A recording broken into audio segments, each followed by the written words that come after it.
Assalamu alaikum wa rahmatullahi wa barakatuh. Inshallah, today we will talk about the story of Nuh alayhi salam. Nuh alayhi salam came approximately 100 years after Adam alayhi salam. He came to stop the people from idol worshipping, and he was the second prophet of Allah subhanahu wa ta'ala. So originally, in the time of Nuh alayhi salam, when a good person would die, Shaitan would whisper to the people or the nation to make an idol on the good person's grave.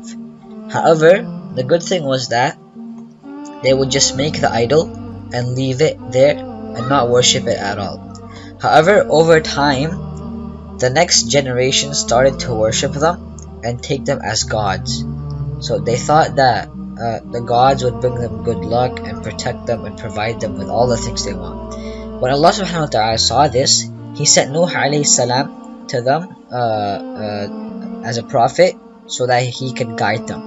So Nuh alayhi salam would tell the people to worship no one but Allah, and how Allah would punish them severely if they didn't obey Him. However, most of the people disbelieved, like the leaders and the rich people disbelieved, and few people who were poor and the weak people, they believed in Nuh alayhi salam. So when the rich people saw this, they decided to bargain with Nuh alayhi salam, and they said that Nuh alayhi salam, if you be with us, you'll be rich and you'll have status and people will realize you, and you won't have to be with these weak people. However, Nuh alayhi salam's gentle response was that, no, I prefer to be with these people. And so they after that, they left him and they would continue on disobeying him. And every time Nuh alayhi salam would call his people and tell them anything good about Allah subhanahu wa ta'ala, they would just put their fingers in their ears and walk away as if nothing had happened. So Nuh alayhi salam was sad for his nation. Many generations passed by, but the number of believers never increased. It was always the same.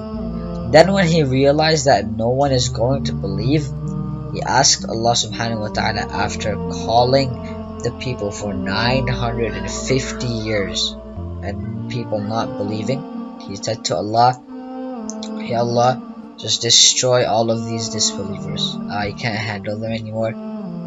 I don't know what to do with them. They are yours to deal with now."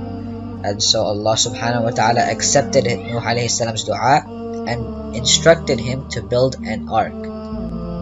So he started to build one with his believers, and whenever the disbelievers saw him, they would laugh at him and make fun of him because there would be no rain or no sea near their place. So the disbelievers would be like, what is this man thinking? Where does he think he will ride the ark?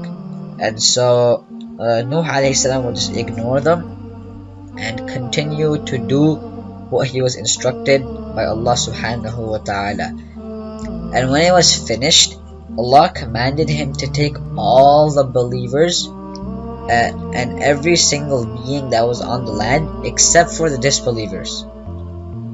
So Nuh alayhi salam agreed, and the sign for him to leave was that when water would come out of his oven, so when someone was cooking or anything and there would be water coming out of it, that was a sign for Nuh alayhi salam to quickly get his believers and get out of the land. And so when that happened, when water came out of his oven, he got all of his believers, every single being that was on land, and got into the ark. And when the disbelievers saw him, they are like, "Hey man, are you crazy? What do you think you're doing? There's no rain anywhere. What are you gonna do with such a big ark?"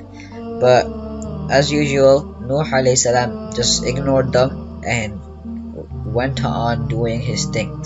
And when he got onto the ark, his wife and son were not with him because they were disbelievers. And so he asked Allah, "Ya Allah, my wife and son, can you please save them? Can they please come with me?" And so Allah subhanahu wa ta'ala said to him, "No, they are not your family. if they disbelieve in you, if they don't obey me and follow what I say, then they are not from among your family. And so with that, Nuh alayhi salam, even though Allah told him, Nuh alayhi salam called his son. He said, "Oh my son, come on this ship.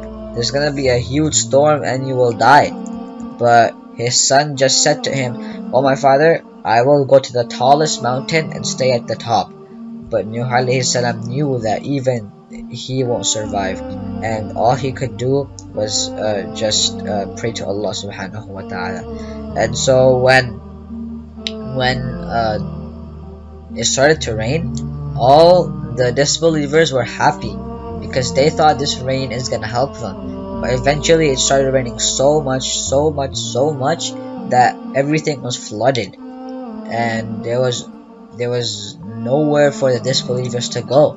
And with the ark that Nuh alayhi salam had, he was able to survive, and even Nuh alayhi salam's family didn't survive in the flood.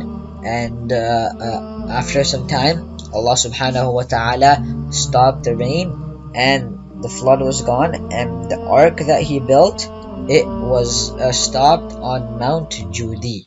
That is what the mountain is called, and that is where the ship stopped, and that is where all the believers and Nuh alayhi salam got off. And so this is how the story of Nuh alayhi salam goes.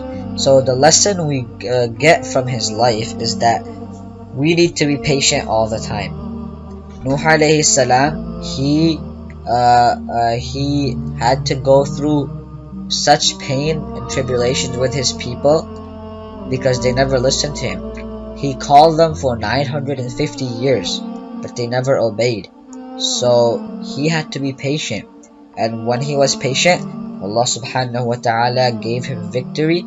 And that is the case with all believers. So just like that, we have to be patient so that Allah subhanahu wa ta'ala grants us victory. And this is how the story of Nuh alayhi salam ends. Inshallah, the Quran family will come back with another story of another prophet someday, and inshallah we will get more lessons from these lives so that we may be successful. Assalamu alaikum wa rahmatullahi wa barakatuhu.